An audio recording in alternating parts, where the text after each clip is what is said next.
जैन शाला के 15th session के अंदर आप सभी का स्वागत है। हमारे साथ सूरत से आदरणीय दीप्ति बहन जुड़े हुए हैं, जो कि हमें सूत्रों के अर्थ करवा रहे हैं।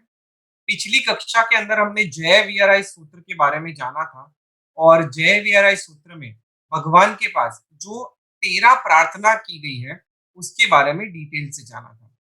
जय वीराई की अंतिम गाथा हमारी बाकी है, जिसके अर्थ को आज हम जानेंगे और साथ ही साथ उसके बाद अरिहंत चेई आनंद सूत्र जो आता है, जो हम छोटे चैत्य वंदन के दौरान भी यूज करते हैं, उसके अर्थ को भी जानने वाले हैं।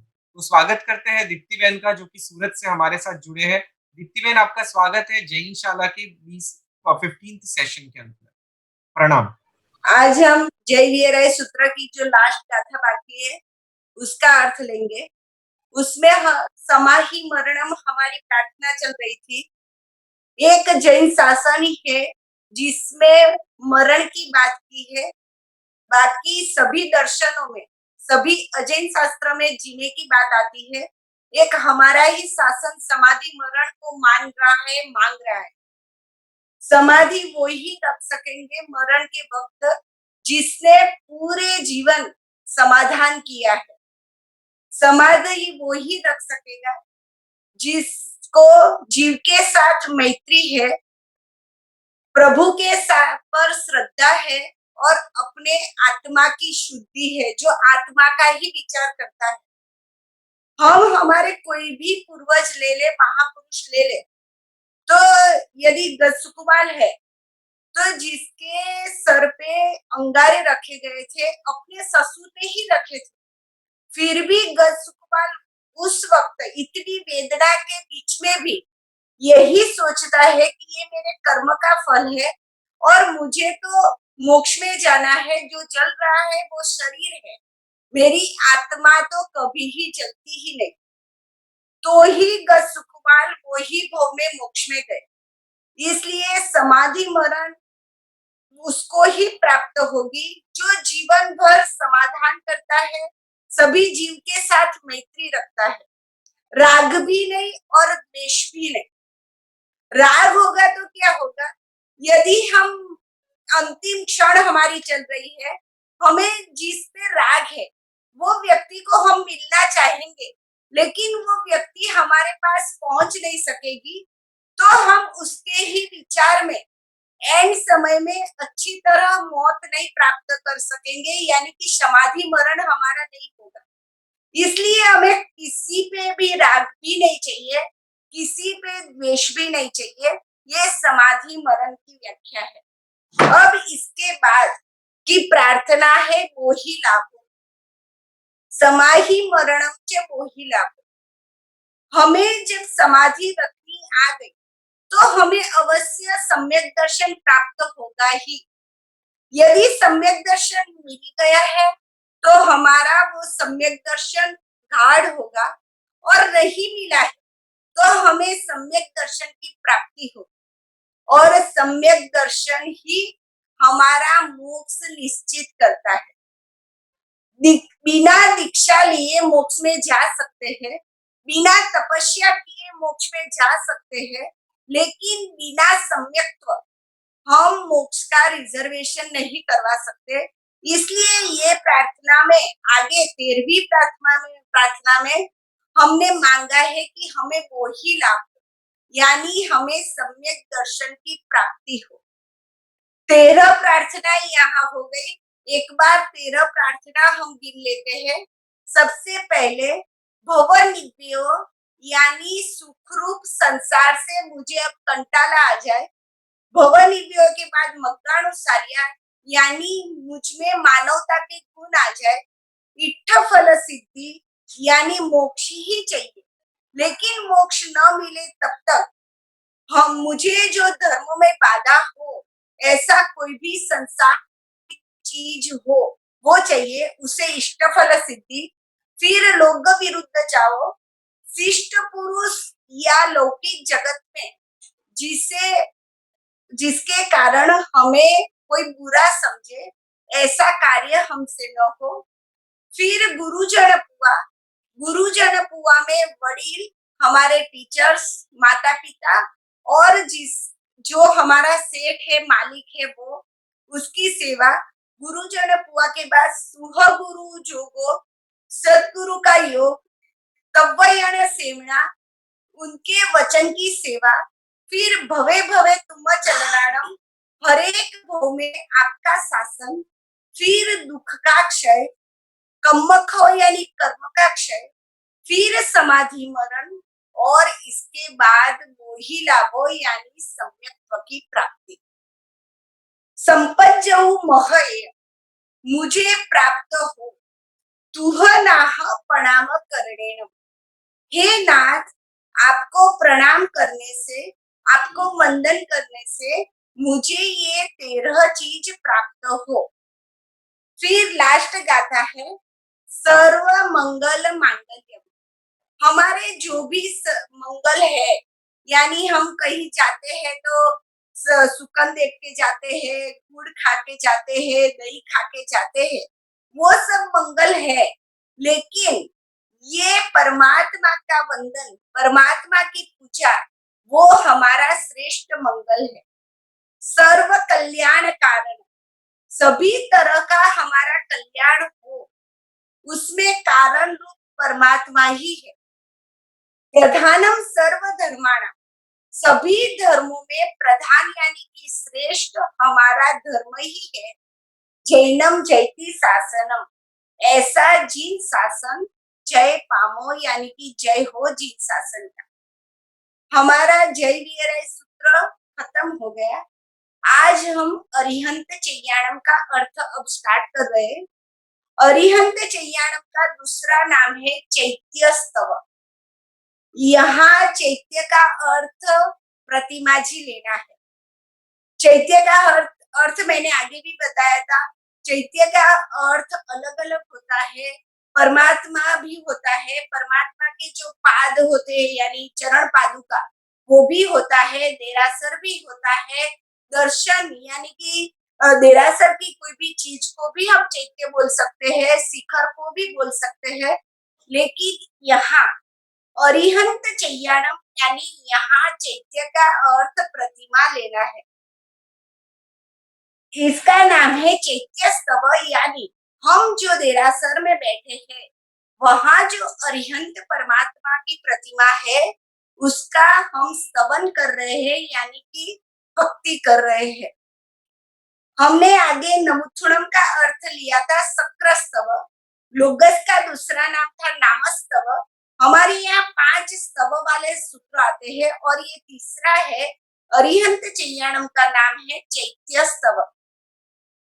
दूसरी एक बात बता दूं कि हम जब भी देव वंदन करते हैं तो नमुत्थुणम के बाद जो पहली थोय आती है, तब नमुत्थुणम के बाद हम डायरेक्ट ही अरिहंत चैयाणम बोलते हैं। दूसरी थोय के वक्त जब हम लोगस बोलते हैं, तब आगे सप्पलोए अरिहंत चैयाणम बोलते हैं। तीसरी थोय जब आती है पुखरवर दिवड्डे के बाद, तब हम सुवस्स भगवो करेणी कौसगम वंदनवत्य बोलते हैं। तो बोलना तो है अरिहंत चैयाणम ही, तो फिर वो स्टार्टिंग में फर्क क्यों? तो जब हम नमुत्थुणम के बाद अरिहंत चैयाणम बोलते हैं, तब हम जहाँ बैठे हैं वहां के प्रतिमा का चैत्यवंदन कर रहे हैं। अब जब दूसरी गाथा के पहले, दूसरी थुई के पहले, लोगस के बाद हम अरिहंत चैयाणम बोलते हैं, तब सब्बलोए बोलते हैं। सब्बलोए यानी पूरे लोक में, ऊर्ध्वलोक, अधोलोक और तिरछालोक, तीनों में जितने भी प्रतिमा जी है, उनको हम वंदन कर रहे हैं। तो इसलिए हमारी थुई भी कैसे, पहली थुई में या तो कोई एक तीर्थंकर परमात्मा की बात आती है, या तो कभी कभी 5 तीर्थंकर की बात आती है। दूसरी में 24 तीर्थंकर की बात आती है। और तीसरे में जब हम अरिहंत चैयाणम बोलने वाले हैं, करेंगे कौसगम वाला, तब हम सुवस्स भगो यानी कि श्रुत देवता की स्तुति है। और इसके बाद तो सिद्धाणम उद्दाणम है। अब हम अरिहंत चैयाणम का अर्थ स्टार्ट करते हैं।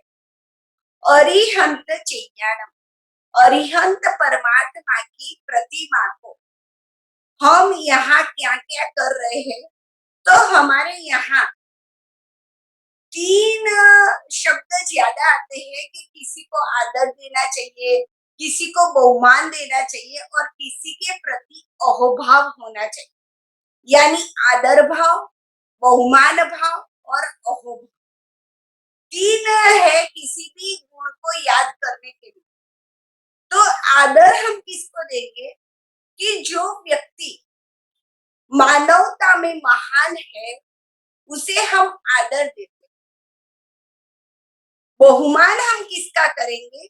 जो व्यक्ति ने ऐसा काम किया जो हम नहीं कर सकते, उसे हम बहुमान करते हैं।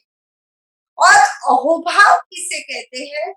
कि जिस व्यक्ति में ऐसे गुण है, जिस व्यक्ति ने ऐसा कुछ कर दिया है जैसा हम सोच भी नहीं सकते, सिर्फ वो याद ही कर सकते हैं, उसे हम अहोभाव बोलते हैं। एग्जाम्पल से दिखाऊं तो यानी हमारे यहाँ मंत्री जी आता है, आते ही या तो बड़ा प्रधान जी आते हैं, तो हम उसे आदर देते हैं। बहुमान यानी कि कोई दीक्षा का वो प्रसंग है, तो मुमुक्षु आत्मा का बहुमान करते हैं, तपस्वी का बहुमान करते हैं। और देव और गुरु पे हमें अहोभाव होता है। तो यही तीनों बात परमात्मा के मंदिर में हमें आदर भी लाना है, बहुमान भी करना है और अहोभाव भी करना है। ये बात बहुत अच्छी तरह बताई। तो यहाँ कह रहे हैं कि परमात्मा अरिहंत चैयानम, यानी कि ये अरिहंत परमात्मा की जिसकी हम प्रतिमा की पूजा कर रहे हैं, उसे हम कैसे करेंगे? तो 6 बाबत करेंगे।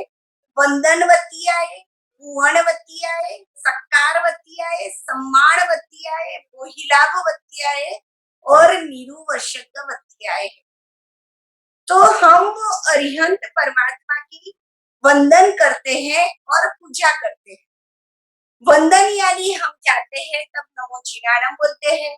फिर हमने अष्ट प्रकारी पूजा की, या तो सिर्फ चंदन पूजा, फूल पूजा की, या तो सिर्फ हमने धूप दीप किया, तो वो सब क्या है? पूजा है।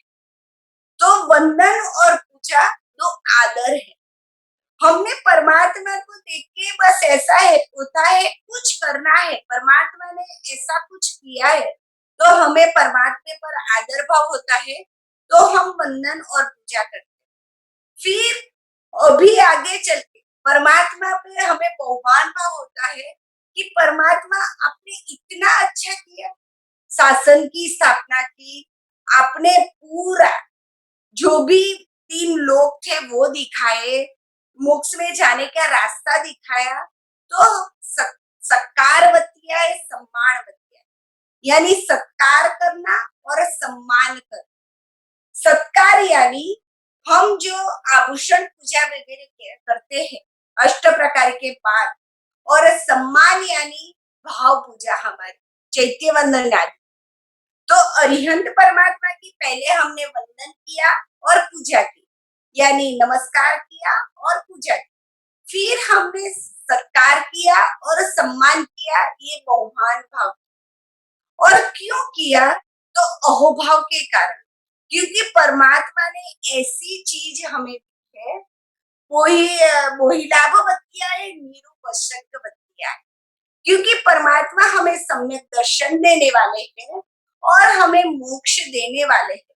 वो दुनिया में कोई भी व्यक्ति नहीं दे सकता, इसलिए परमात्मा पे अहोभाव, आदर भाव, बहुमान भाव और अहोभाव, ये तीनों परमात्मा के प्रति होने के कारण हम वंदन भी करते हैं, पूजा भी करते हैं, सत्कार भी करते हैं, सम्मान भी करते हैं। क्योंकि परमात्मा हमें बोधि लाभ देने वाले हैं, वो प्राप्त करने के लिए और मोक्ष सुख को प्राप्त करने के लिए। अब इसके पीछे की 6 बात बहुत अच्छी है। श्रद्धाए, मेहाए, धीये, धारणाए, अणुपेहाए। और जो बड्ढमाणीय है उसे ये पांचों के साथ लेना है, यानी बढ़ती हुई श्रद्धा से, बढ़ती हुई मेधा से, बढ़ती हुई धीरज से, बढ़ती हुई धारणा से और बढ़ती हुई अनुप्रेक्षा से। अब हम लेते हैं कि बढ़ती हुई श्रद्धा से, यानी परमात्मा पे श्रद्धा कब आएगी हमको? जब परमात्मा की एक तो बात पर हमें अच्छी लगेगी और सच्ची लगेगी। हम अभी मान रहे हैं कि वनस्पति में जीव है, पानी में जीव है, पृथ्वी में जीव है, लेकिन जितनी चाहिए उतनी श्रद्धा हमें नहीं है, क्योंकि हमसे अगर कोई जीव मर जाता है तो हमें अरेराटी होती है। लेकिन हम जब पानी ढोल रहे हैं, हम जब टमाटर वो सब समार के ऊपर जब नमक डाल रहे हैं, तो वो जीव को दुख होगा ऐसा हमें होता ही नहीं है। यानी बढ़ती हुई श्रद्धा नहीं है। श्रद्धा इसलिए है कि हमने बचपन से सुना है कि पानी में जीव है, पृथ्वी में जीव है, लेकिन हमारी आत्मा अभी तक ये मानने के लिए तैयार नहीं। इसलिए तो हम क्या करते हैं, जब भी हमें मच्छर यानी कोई भी जीव हमें डंस देता है यानी हमको हैरान करता है, तो हम तुरंत ही सोचते हैं कि पूरी रात नींद नहीं हो रही, कल बस दवा का छिड़काव कर देंगे, कब ये सब धुआं कर देंगे और सभी मच्छर को काटना है। तो ये क्या हुआ, जीव पे हमें इतनी श्रद्धा नहीं है कि वो जीव मेरे जैसा ही जीव है। तो यहाँ हम परमात्मा को कहते हैं कि परमात्मा जी जैसे जैसे मैंने सूत्र के अर्थ किए, जैसे जैसे मैं सूत्र में आगे बढ़ रहा हूँ, वैसे वैसे मेरी श्रद्धा भी बढ़ रही। हम कभी भी कोई भी एक चीज किसी ने बोली और वो सच्ची निकली, तो हम पीछे वाली उसकी 5 बात को भी सच्ची मानते हैं। तो यदि परमात्मा ने बोला था कि वनस्पति में जीव है, पृथ्वी में जीव है, तो वनस्पति में जीव है, वो जब सुभाष चंद्र बोस ने कह दिया कि ये पक्का है, तो एक बात परमात्मा की सच्ची निकली, तो हमें दूसरी सभी चीज पे, सभी बातें पे हमें श्रद्धा होनी ही चाहिए। तो यहाँ कह रहे कि जब जब जैसे जैसे मैं पढ़ रहा हूँ, वैसे वैसे मेरी श्रद्धा बढ़ती जा रही। अभी के जनरेशन में क्या हो रहा है कि हम जो भी श्रद्धा की बात करते हैं, तो ये न्यू जनरेशन वाले क्या बोलते हैं कि आप सब तो अंधश्रद्धालु हैं। हमारी श्रद्धा को वो अंधश्रद्धा बोल रहे हैं, क्योंकि हम कोई भी बात को प्रूव नहीं कर सकते। तो इसलिए हमें क्या करना है, परमात्मा का जो भी शास्त्र है, ऊपर ऊपर से तो हमें सभी जान लेना है। तो ही हमारी श्रद्धा परमात्मा के वचन पे ऐसे अड़ग हो जाएगी, नहीं तो कोई भी हमारी श्रद्धा को चलायमान कर दे। एक बात बताऊं, बीच में एक 2-3 कॉलेज के स्टूडेंट से उसका 2-3 सवाल था, तो इसलिए मेरे पास आए थे। तो वो बोल रहे थे कि परमात्मा वैसे वितराग है, तो वितराग को तो हमारे पे द्वेष भी नहीं है, राग भी नहीं है, तो वो हमारा कल्याण कैसे करे? और दूसरी बात, यदि फिर भी मान लो कि सिमंदर स्वामी अभी जीवंत है, तो हमारा कुछ कर सकते हैं, लेकिन यहाँ के जो भी परमात्मा है, वो तो सभी प्रतिमा है। तो प्रतिमा हमारा कैसे कुछ कल्याण कर सकेगी? पर प्रतिमा हमें कैसे सुख दे सकेगी? या तो हमारा दुख निकाल सकेगी या तो मोक्ष दे सकेगी। तब मैंने वो लड़कों को समझाया था कि हमें जब भी सर दुखता है, पेट दुखता है, पाँव दुखता है, तो हम दवाई लेते हैं। तो दवाई क्या है? जड़ है। और हम कहीं भी दुखावा हो पूरे शरीर में, फिर भी दवाई तो हम मुंह से ही लेंगे। दवाई को हम कहते भी नहीं है कि मेरा सर मिटा दे, मेरा पैर मिटा दे, फिर भी हमें जो दुखता है वो ही मिटेगा। तो दवाई तो जड़ है, उसे कैसे पता चला कि सर को मिटाना है, पैर को मिटाना है?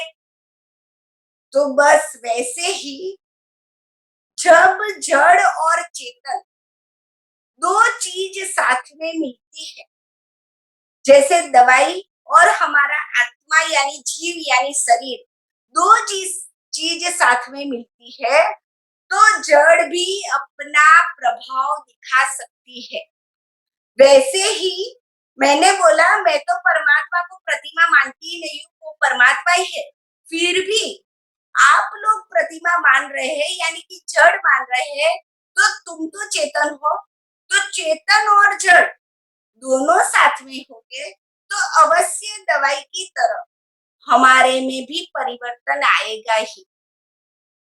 दूसरी चीज मैंने बताई कि हम कोई भी पिक्चर देख रहे हैं यानी मूवी देख रहे हैं, तो मूवी में रोने का सीन आता है या तो हंसने का सीन आता है, हमें पता है कि ये रियल हमारे सामने नहीं कर रहे हैं, ये तो मूवी है। फिर भी हम हंसते हैं, हम रोते हैं, हमें कोई बार हम भावुक हो जाते हैं, तो वो जड़ ने भी हमारे पे प्रभाव तो डाला ना। हमें पता है ये सब रॉन्ग है, ये सिर्फ एक नाटक है, फिर भी हम पे प्रभाव को डाल सकता है। तो हमारे प्रतिमा तो परमात्मा ही है, प्रतिमा है ही नहीं। जब भी उसमें अंजन सलाका हो जाती है, परमात्मा के अंदर प्राण आ जाते हैं, मतलब कि परमात्मा वो प्रतिमा चेतन हो जाती है, तो वो कैसे हमारे पे कुछ असर नहीं करे। तो वैसे ही बढ़ती हुई श्रद्धा से हमें परमात्मा को परमात्मा ही मानना है, कोई भी स्वरूप में हो, नाम के स्वरूप में हो, प्रतिमा के स्वरूप में हो, या तो रियल में परमात्मा हो, तो वो है बढ़ती हुई श्रद्धा। फिर श्रद्धा है, फिर मेहाय। मेहाय यानी मेधा, मेधा यानी हमारी बुद्धि। हमारे यहाँ बुद्धि के लिए 3 वर्ड्स ज्यादा यूज होते हैं, मति, बुद्धि और मेधा। तो तीनों में फर्क क्या है? तो बुद्धि यानी क्या कि अभी का हम सोच सकते हैं, अभी का मतलब जो सब्जेक्ट चल रहा है वो सब्जेक्ट में विचारणा करनी, उसे हम बुद्धि बोलेंगे। मति का अर्थ क्या है? जो थोड़ा दूर तक सोच सकता है यानी जिसे हम दीर्घ दृष्टि कहते हैं। और मेधा यानी क्या? हमारी निर्मल बुद्धि। निर्मल यानी जो आत्मा के साथ जुड़ी है, उसे हम मेधा बोलेंगे। जो हमारे व्यवहार में नुकसान न हो ऐसा जो सोचती है बुद्धि हमारी, उसे हम मति बोलते हैं। और जो वर्तमान का ही सोचते हैं उसे हम बुद्धि बोलते हैं। फिर से बुद्धि यानी वर्तमान का सोचना, मति यानी भविष्य काल का सोचना, और मेधा यानी हमारी आत्मा का सोचना। तो यहाँ हम क्या बोल रहे हैं? मैं बढ़ती हुई निहाय यानी बढ़ती हुई निर्मल बुद्धि से आप पे मैंने श्रद्धा की है, क्योंकि अब मेरी बुद्धि निर्मल हो गई। और जैसे जैसे आपको मैं जानती हूँ शास्त्र के द्वारा, वैसे वैसे मेरी बुद्धि निर्मल होने के कारण आप पे श्रद्धा बढ़ती जाती है। यानी श्रद्धाए मेहाय, फिर धीये। धीये यानी धीरज से, बढ़ती हुई धीरज से। धीरज का अर्थ यहाँ लेना है चित्त की प्रसन्नता से। हम धीरज तभी रख सकेंगे जब हमारा चित्त प्रसन्न होगा। लेकिन हमें परमात्मा पे श्रद्धा क्यों नहीं होती? क्योंकि हमारी धीरज टिकती ही नहीं है। हमें कोई प्रॉब्लम्स है, ऐसा ही कोई प्रॉब्लम्स दूसरों को है और हम वही डॉक्टर के पास गए, वो अच्छा हो गया और अभी तक हम अच्छे नहीं हुए, तो हमारी धीरज नहीं टिकती। हम सोचते हैं कि क्या किया होगा डॉक्टर ने, वो तो अच्छा हो गया, मैं नहीं हुआ। बस वही बात परमात्मा के पर भी होती है। जब हम हमारी कुछ बातें लेके परमात्मा के पास जाते हैं, तो हमें ऐसा होता है परमात्मा ये काम करेगा, नहीं करेंगे, मेरा ये दुख दूर होगा, नहीं होगा और हमारी धीरज नहीं टिकने के कारण हम परमात्मा को बदलते जाते हैं, यानी पालीताना जाते हैं, फिर संकेश्वर जाते हैं, फिर पलसाना जाते हैं, फिर पुष्य भरते हैं, जुदा अलग अलग हम करते ही जाते हैं क्योंकि हमारी धीरज नहीं। तो यही अरिहंत चिज्ञानम में हम क्या कहते हैं कि परमात्मा, अब मैंने निर्मल बुद्धि से यानी मेधा से आपके पर श्रद्धा की है और अब मेरी चित्त की प्रसन्नता बढ़ती ही जा रही है, इसलिए मैं अब सभी बात में धीरज रखूंगी। मैं इतना ज्यादा फटाफट पाने की इच्छा नहीं करूंगी, धीरज से जो ही मेरा कर्तव्य है वो मैं किए जाऊंगी। फिर धारणा पूर्वक यानी उसके अंदर पूरा हमारा मन लगा के मन को एकाग्र कर, हम क्या करते हैं, पूजा करते हैं तो हमारा मन चैत्य वंदन कब करना वो होता है, चैत्य वंदन करते हैं तो स्तवन क्या बोलना वो होता है, स्तवन बोलते हैं तब अब थोय क्या बोलना वो होता है। इसलिए हम जहाँ हैं वहां हमारा उपयोग नहीं है।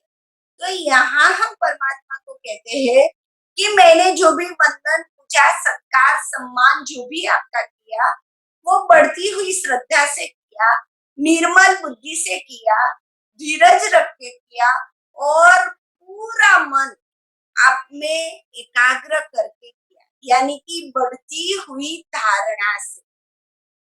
और इसके पीछे अणुपेहाय यानी अनुप्रेक्षा से। हमारे यहाँ जो 5 स्वाध्याय है, वाचना, पूछना, परावर्तना, अनुप्रेक्षा और धर्म, उस सब में सबसे ज्यादा इम्पोर्टेंस क्या है, कौन सा है, तो अनुप्रेक्षा। जब तक हम कोई भी चीज में चिंतन नहीं करेंगे तब तक हम उसके जो गहन अर्थ है वहां तक नहीं पहुंच सके। और जब हम एकदम चिंतन करेंगे, मन एकाग्र करके अनुप्रेक्षा करेंगे, तो जो बात अंदर छिपी है, क्योंकि परमात्मा ने जितनी बात बताई है उससे ज्यादा बातें बतानी रह गई है, लेकिन शब्द के द्वारा रखती है। तो अनुपेहाय यानी अनुप्रेक्षा कर चिंतन करना कि ये बात ऐसे कैसे। एक बात मैं बता दूं कि वैसे रोहिणी चोर की आपने स्टोरी बहुत बार सुनी होगी और परमात्मा के अतिशय की बात भी सुनी होगी। तो वैसे ये बात आती है कि परमात्मा के जब होते हैं, परमात्मा जहाँ भी होते हैं वहां जो कांटा होता है यानी शूल होता है वो उल्टे हो जाते हैं। और रोहिणियों की स्टोरी में आता है कि रोहिणियों का पैर में वो कांटा यानी शूल चुभा, तो दोनों बात कैसे हो सकती है। एक बात में ऐसा है कि परमात्मा ऐसा जहाँ होते हैं वहां कांटे भी उल्टे हो जाते हैं।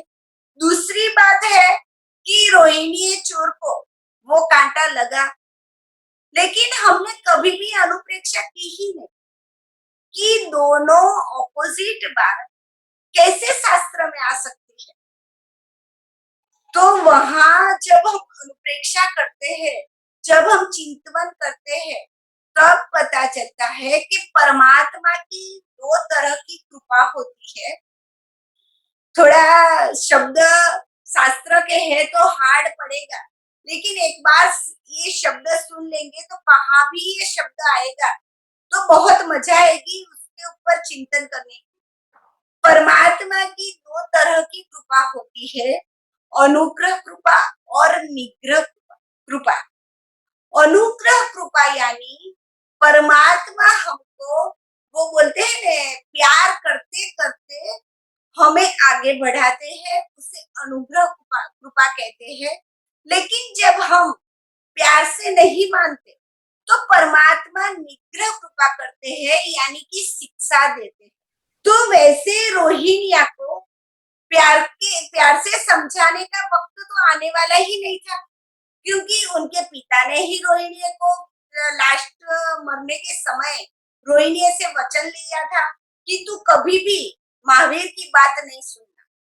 तो परमात्मा तो केवल क्या नीचे, परमात्मा को पता चल गया कि ये आत्मा आगे बढ़े ऐसी है, लेकिन अपने पिता के वचन के कारण वो प्रेम से तो मेरे पास आएगी नहीं, तो इस आत्मा को मैं कैसे ऊंचे ले जाऊं।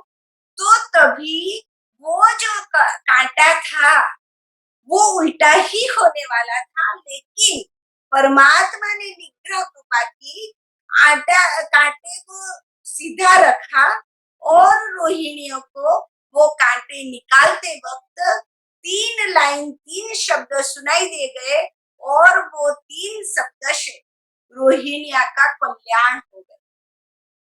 तो ये अनुप्रेक्षा है। ये बात मैंने इसलिए कही कि जब जब भी हमारे पे दुख आता है तभी हमें सोचने चाहिए कि सुख में परमात्मा को हमें अनुकूलता थी तो हमने परमात्मा को याद किया ही नहीं। तो अब परमात्मा ने सोचा है कि कुछ भी करके इस आत्मा को मोक्ष में तो ले जाना ही है, तो कैसे ले जाऊं। प्यार से तो वो मान नहीं रहा, मैंने खाने का पीने का उसका सब इच्छाओं पूर्ति कर दी, तो वो तो मेरे पास आया ही नहीं। कुछ ऐसा दुख दूं कि जिसके कारण भी वो मेरे पास आ जाए। तो जब भी दुख आए तब हमें परमात्मा को थैंक यू बोलना चाहिए, परमात्मा को कहना चाहिए कि रियल में आपने बहुत अच्छा किया कि इस कारण भी मैं आपके पास आ सकूं और आपकी कृपा को ले सकूं। तो ये है चिंतन अनुप्रेक्षा।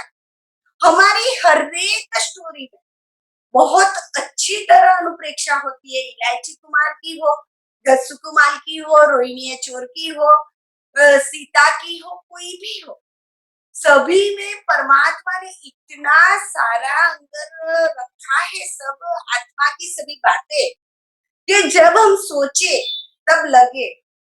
मैंने बीच में भी जब ये लॉकडाउन हुआ था कोरोना काल में, जब कोरोना आया था स्टार्टिंग में, तभी मैंने यही मेरा 2-4 ऑडियो बनाया था, उसमें वो ही किया था कि परमात्मा ने अब तक हमें कहा कि तुझे सब फैसिलिटी देता हूँ, तू धर्म ध्यान करते उसमें इतना मग्न मत हो, लेकिन हम कोई भी नहीं माने। तो परमात्मा ने कोरोना ला दिया, हमारे हम पे निग्रह कृपा की कि अब तो सुधर जा, तेरे सामने सब मर रहे हैं, तो अब तो राग द्वेष कम कर दे। और फिर भी जो हम नहीं सुधरे तो परमात्मा क्या कर सकता है। इसलिए अनुप्रेहाय यानी अनुप्रेक्षा। तो यहाँ हम ओरिएंट चैया में कह रहे हैं कि परमात्मा आपकी दरेक बात को मैंने श्रद्धा से मानी है, मैंने अपनी निर्मल बुद्धि से मानी है, मैंने अपनी चित्तनी प्रसन्नता यानी कि धीरज से मानी है, मैंने याद रखी है आपकी सब बात को, यानी धारणा मैंने धारण के रखी है, और मैं हमेशा उस पर अनुप्रेक्षा करता हूँ। कैसे? तो बढ़ मानिए यानी बढ़ते परिणाम से, ठामी कौशलम। और ये सब के बाद हम कायोत्सर्ग करते हैं। ये यहाँ हमारा चैत्य वंदन का पूरे सूत्रों का अर्थ कंप्लीट होते हैं। और ये चियान के बाद हम अन्नत बोलेंगे, फिर एक थुई बोलेंगे।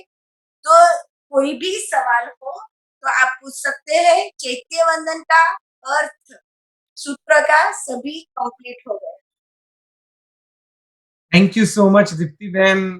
ऐसे लग रहा है कि कितने जल्दी हमारे ये अर्थ भी हो गए। डेफिनेटली हमें सबको रिवाइज करना चाहिए और जितने भी श्रोता रेगुलर हैं वो शायद रिवाइज भी कर रहे होंगे। आज दीप्ति बहन आपने बहुत सुंदर बात बताई। एक तो आदर, बहुमान और अहोभाव, ये तीन के बीच में क्या डिफरेंस है उसको बहुत ही अच्छी से हमें समझाया। और किस व्यक्ति के लिए आदर होता है, किस व्यक्ति के लिए बहुमान होता है और किस व्यक्ति के लिए अहोभाव होता है, इसको भी आपने बहुत अच्छी तरह से हमें समझाया। साथ ही साथ आज हमें एक और नई चीज ये जानने मिली, बुद्धि, मति और मेधा, ये तीनों के बीच में क्या डिफरेंस होता है। तो वो भी आपने बहुत ही अच्छे से बताया कि वर्तमान का सोचती है वो बुद्धि है, भविष्य का दीर्घ दृष्टि रखती है वो मति है, और जो आत्मा का सोचती है, निर्मल बुद्धि है, वो मेधा है। तो इस तरह हमें ये तीनों के बीच का डिफरेंस भी बताया। और साथ ही साथ आपने 2 प्रकार की कृपाओं के बारे में बताया, अनुग्रह और निग्रह। सो बहुत ही नई-नई जानकारी आज के सेशन में हमें मिली। मैं श्रोताओं से कहना चाहूँगा कि अगर आपको कोई प्रश्न है तो आप आपका हाथ रेज़ कर सकते हैं। दीप्ति बहन, एक प्रश्न आया है कि आपने बताया कि भगवान अनुग्रह भी करते हैं और निग्रह भी करते हैं। तो आपने ये जो कांटे का एग्जाम्पल बताया, वो कांटे के एग्जाम्पल के द्वारा आपने बताया कि कभी-कभी जीव को तारने के लिए इस प्रकार का भी भगवान करते हैं। तो ये समझ में नहीं आ रहा। यानी भगवान तो केवल ही ना नहीं हो चुके थे, उनमें तो ना राग और ना द्वेष था। तो फिर इसको कैसे समझना है? हम जब भी मोक्ष में जाएंगे तो परमात्मा की कृपा से ही जाएंगे। तो परमात्मा जैसे सूर्य, उसे ऐसा नहीं है कि मुझे यहाँ प्रकाश देना है या नहीं देना। फिर भी जब भी सूर्य आता है तो सभी को प्रकाश मिलता ही है। वैसे परमात्मा वितराग है, उसको ऐसा नहीं है कि मुझे ऐसे करना है या ऐसा करना है। लेकिन जब भी जो सभी जीव शासन रसी की भावना परमात्मा ने भाई थी, वो पुण्य के कारण सभी जीव को शासन के रसी बनाने के लिए परमात्मा की ये दोनों कृपा अपने आप हो जाती है। इसे प्रभाव बोला जाता है। अभी इस भाव में परमात्मा रागदेश के पीने का है, यानी कि वितरागी है। लेकिन 3 भाव के पहले जो प्रार्थना की थी, भावना भाई थी, वो पुण्य के कारण अभी परमात्मा न सोचते हुए भी निग्रह और अनुग्रह कृपा हमारे पे बरसती ही है। Thank you so much Deepti बहन, आपने बहुत अच्छी से समझाया कि उन्होंने जो सभी जीव करु शासन रसी के भाव बाए थे, तब जो पुण्य मानता था, वो पुण्य ये खुद ब खुद काम करवा देता है। यानी कुछ सेशन पहले बहुत ही सुंदर टॉक हुआ था जैन टॉक्स के ऊपर, तो उसके अंदर कहा था कि कभी-कभी हम जो सोचते हैं, तो वो सोच के अनुसार ब्रह्मांड में कार्य हो भी जाता है। जैसे कि हमने खाली सोचा कि सभी गरीबों को खाना मिल जाए, खाली इतना हमने सोचा, तो हमारी सोच के हिसाब से किसी गरीब को खाना भी मिल जाए, यानी किसी दूसरे को इच्छा हो जाए ऐसा करने की। तो ये बहुत ही लॉजिकली भी समझा जा सकता है, क्योंकि पावर ऑफ थॉट्स के बारे में आपने भी पहले ज़िक्र किया था और जैन टॉक्स के ऊपर भी ज़िक्र हुआ था। तो डेफ़िनिटली हमारे थॉट्स भी इस तरह वर्क करते हैं, क्योंकि थॉट से ही पुण्य बाइंड होता है और वो पुण्य खुद का काम करता है। तो बहुत ही सुंदर तरीके से आपने बताया कि परमात्मा का प्रभाव ही ऐसा है कि अनुग्रह और निग्रह, ये दोनों प्रकार की कृपा जीव के लाभ में हो जाती है। यानी जिससे जीव को लाभ है, उस प्रकार की कृपा परमात्मा की बरसती है। So thank you so much Deepti बहन। दीप्ति बहन, बहुत ही सुंदर तरीके से हमने अरिहंत चिन्याणम सूत्र का आज मीनिंग किया, जिसके अंदर आपने परमात्मा की जो चैत्य है, उसका मतलब परमात्मा की प्रतिमा जी यहाँ लेना है, ऐसे बताया। और चैत्य के आपने पिछले क्लास में भी कुछ मीनिंग बताए थे, जिसमें आपने आज वापस बताया कि चैत्य यानी देरासर होता है, चैत्य यानी प्रतिमा भी होती है। और एक दूसरा बताया था आपने, चैत्य यानी देरासर संबंधी कोई भी बात है तो उसे भी चैत्य कहते हैं। तो इस प्रकार हमने अरिहंत चीयाणम तक सूत्र तक की मीनिंग कंप्लीट किए, और कह सकते हैं कि चैत्य वंदन की जो विधि होती है, उस विधि के अंदर जो-जो सूत्र का प्रयोग किया जाता है, वो सभी सूत्र के अर्थ हमने इस सेशन के अंदर देखे हैं। अब हम आगे के सूत्र की ओर आगे बढ़ेंगे।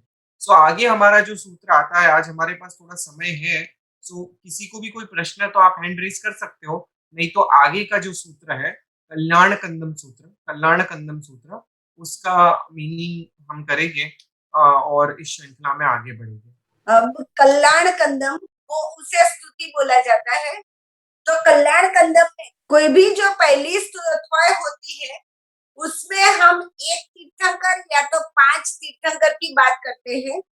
तो ये कल्याण कंदम की पहली थुई में 5 तीर्थंकर की बात की गई है।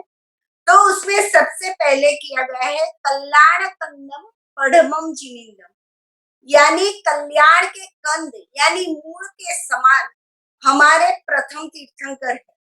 वैसे तो 24 तीर्थंकर हमारे लिए कल्याण के कारण ही है, लेकिन यहाँ प्रथम तीर्थंकर इसलिए बोले कि इस अवसर पीढ़ी काल के हमारे प्रथम तीर्थंकर यानी मूल में जो पहले थे वो प्रथम तीर्थंकर यानी आदिनाथ परमात्मा थे।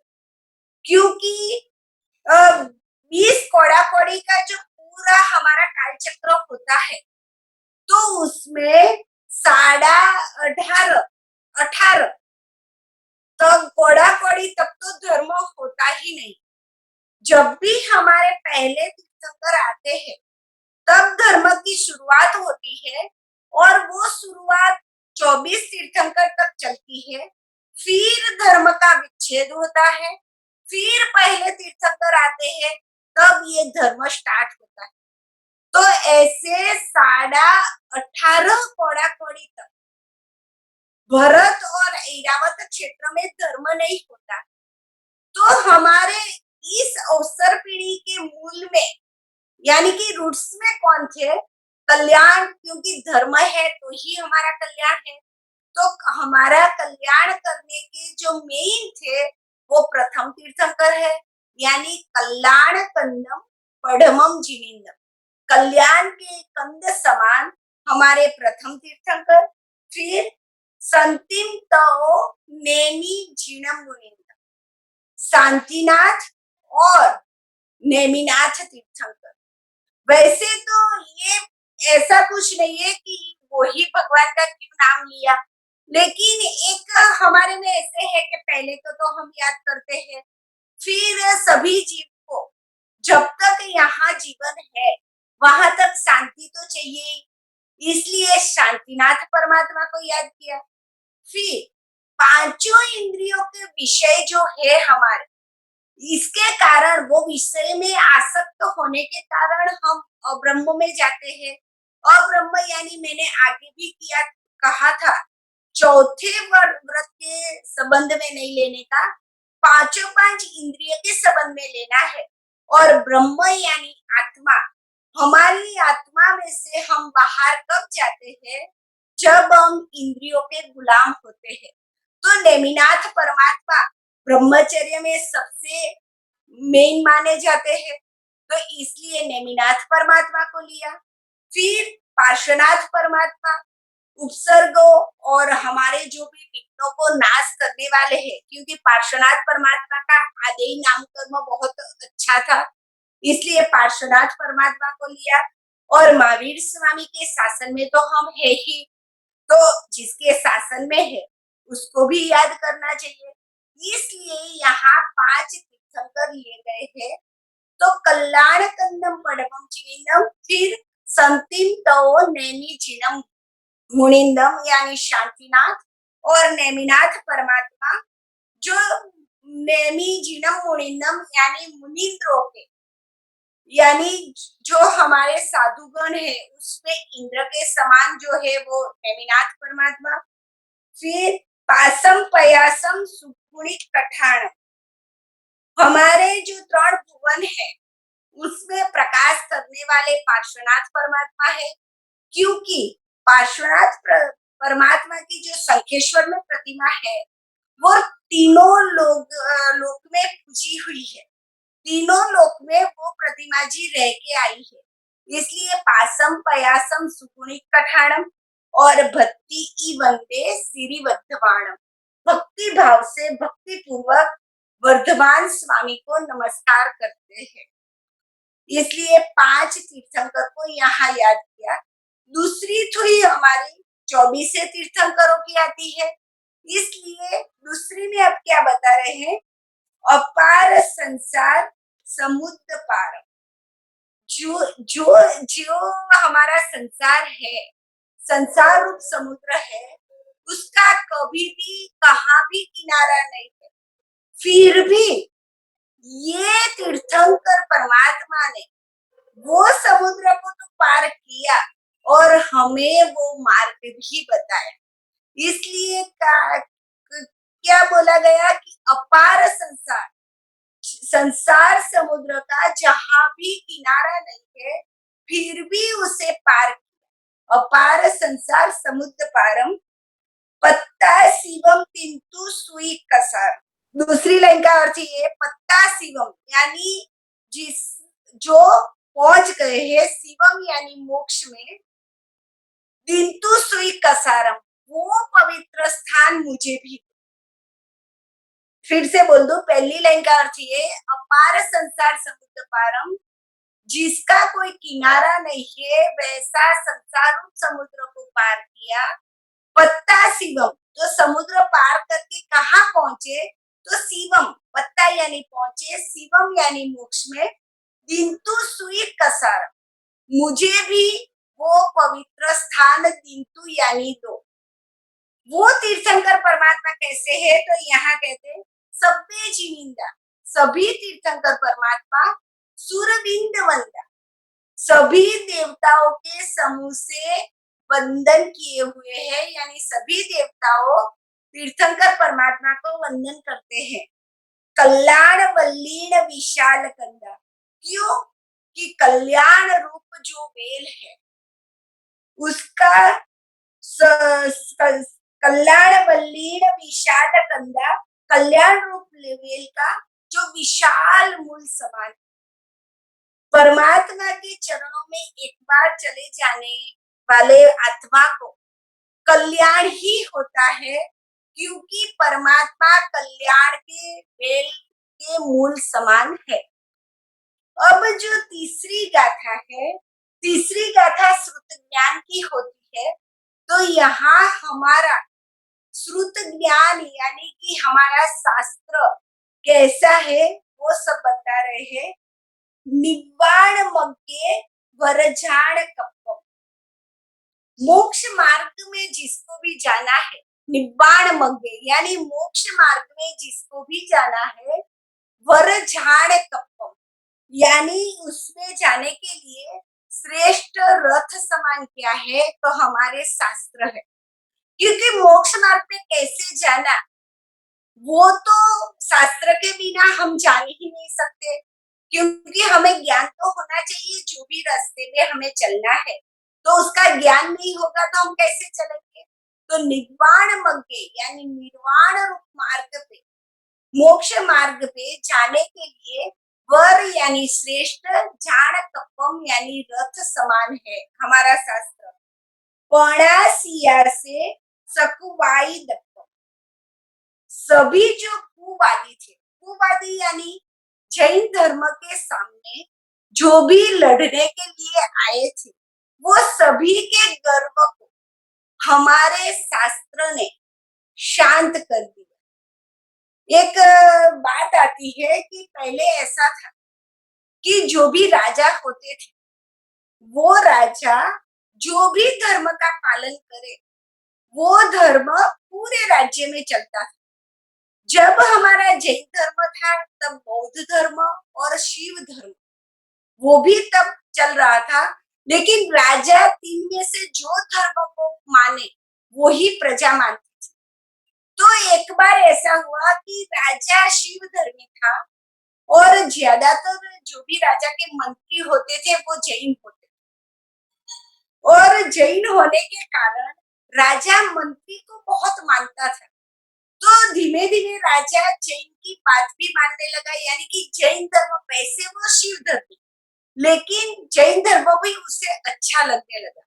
तो एक बार जो उसका दुश्मन था, मंत्री का दुश्मन, उसने जाके राजा को बोला कि राजा, आप तो जैन धर्म भी मानने लगे, शिव होने के बावजूद भी, शिव धर्म मानते होने के बावजूद भी, और आपका मंत्री कैसा है, वो शिव धर्म जैन ही मानता है, शिव धर्म या दूसरे कोई भी मंदिर में नहीं जाता। तो राजा ने तो मंत्री को बुलाया कि मैं तेरे मंदिर में आता हूँ, तो तू क्यों हमारे मंदिर में नहीं जाता? कल से तुझे सभी मंदिर में दर्शन पूजा करने के लिए जाना है, सिर्फ जैन मंदिर में नहीं।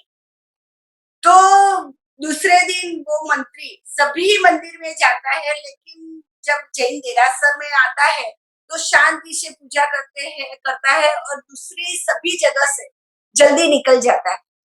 तो वो जो उसका दुश्मन था, वो फिर आया राजा के पास और बोले कि वो गया तो सही सभी मंदिर में, लेकिन अपने मंदिर में तो घंटों तक बैठा और बाकी सभी मंदिर में 5-5 मिनट में निकल गया। तो राजा ने फिर से मंत्री को बुलाया कि तूने ऐसा क्यों किया? सभी मंदिर मंदिर है, सभी परमात्मा परमात्मा है, तो तू ऐसा क्यों करता है? तब मंत्री ने कहा कि नहीं, मुझे सभी मंदिर में बैठना था, लेकिन मैं क्या करूं? तो राजा बोला कि क्यों, क्या करूं, तुझे जाके बैठना था तो बैठना था। तो कि नहीं, मैं बैठना चाहता था, लेकिन राम के मंदिर में गया तो सीता राम के पास में थी। तो जब कोई पति पत्नी हो तो तीसरी व्यक्ति तो जा नहीं सकता, इसलिए मैं तुरंत वापस आ गया। फिर मैं कृष्ण के पास गया, कृष्ण के मंदिर में तो राधा थी। अभी कोई 2 जन बात कर रहे हैं, तो भी मैं बैठ नहीं सकता। तो उसके बाद मैं महाकाली के मंदिर में गया, तो बैठना चाहता था, लेकिन मुझे थोड़ा डर लग गया, वो उसकी जीभ बाहर थी वो सब, इसलिए मैं बैठ नहीं सका। वैसे सभी मंदिर में शंकर के पास पार्वती थी, सभी का बताया। और जब मैं हमारे जैन मंदिर में आया तो कुछ भी नहीं थे, अकेले परमात्मा थे, उसका रूप भी डरावना नहीं था। और तो मुझे लगा कि इधर बैठने के लिए कोई चिंता नहीं है, मैं बैठ सकता हूँ, क्योंकि महावीर स्वामी का देरासर है, फिर भी यशोदा तो बाजू में नहीं है, तो मैं बैठ सकता हूँ। जब ये बात बताई, तब राजा ने जैन धर्म का स्वीकार किया। तो ये क्या है, सभी के बाद को, यानी दूसरा जो था वो मंत्री को जैन धर्म से निकालने वाला था, जैन धर्म को छुड़ाने वाला था, लेकिन मंत्री ने ऐसी बात बताई कि राजा भी जैन धर्म मानने के लिए तैयार हो गया। पणा सिया से सतुआई दपम, यानी कोई भी विरोधी, कोई पण वादी कुछ भी करने के लिए आता है, तो हमारे जैन शासन में इतनी सारी बातें हैं कि वो कोई भी बात से कभी भी हार नहीं मानता। हम यहाँ तक रखते हैं, इसमें दूसरा भी 1-2 दृष्टांत हम लेंगे कि हमें भी हमारी संतान में हमारा जैन धर्म कैसे बिठाना है, वो सभी बातें हम अगले सेशन में लेंगे। बिल्कुल। Thank you so much Deepti बहन, आपने आज कल्याण कंदम जो स्तुति है उसके अर्थ को भी चालू किया और आपने बताया कि पहली गाथा में जो 5 तीर्थंकरों को नमस्कार किया गया है, उनके बारे में आपने बताया। कल्याण कंदम का अर्थ क्या होता है, उसके बारे में बताया। दूसरी गाथा में आपने अपार संसार समुद्र पारम से सभी जिनेश्वरों के बारे में बताया। और थोड़ गाथा जिसमें आप ज्ञान के बारे में बता रहे थे, भगवान ने जो आगम दिए वो कैसे उसके बारे में बता रहे थे और उसके अंदर आपने बहुत सुंदर दृष्टांत भी बताया। सो इसी के साथ हम आज के सेशन को विराम देंगे। दीप्ति बहन, बहुत-बहुत आभार आपका। जैन शाला का आज 15वां सेशन और हमने चैत्य वंदन तक के सभी सूत्रों के अर्थों को इन सेशन में देखा और अब हम आगे बढ़ रहे हैं 2 प्रतिकमन के दूसरे सूत्रों की ओर। सो इसी के साथ आज के सेशन को विराम देंगे और विराम देने से पहले जगत के सभी जीव हमारे मित्र हैं, कोई भी हमारा वैरी नहीं है। जगत के सभी जीव का कल्याण हो, मंगल हो, ऐसी भावना के साथ प्रार्थना। अणु परमाणु शिव बनी जाओ, आखा विश्व नु मंगल थाओ, सर्वे जीवो मोक्षे जाओ। कामेमि सव्व जीवे, सव्वे जीवा कमंतु में, मित्ति में सव्व भूयेषु, वैरम मज्जन केणै, सर्वथा सौ सुखी थाओ, पाप ना कोई आचरो, राग द्वेष थी मुक्त बनीने, समता सौ समाचरो।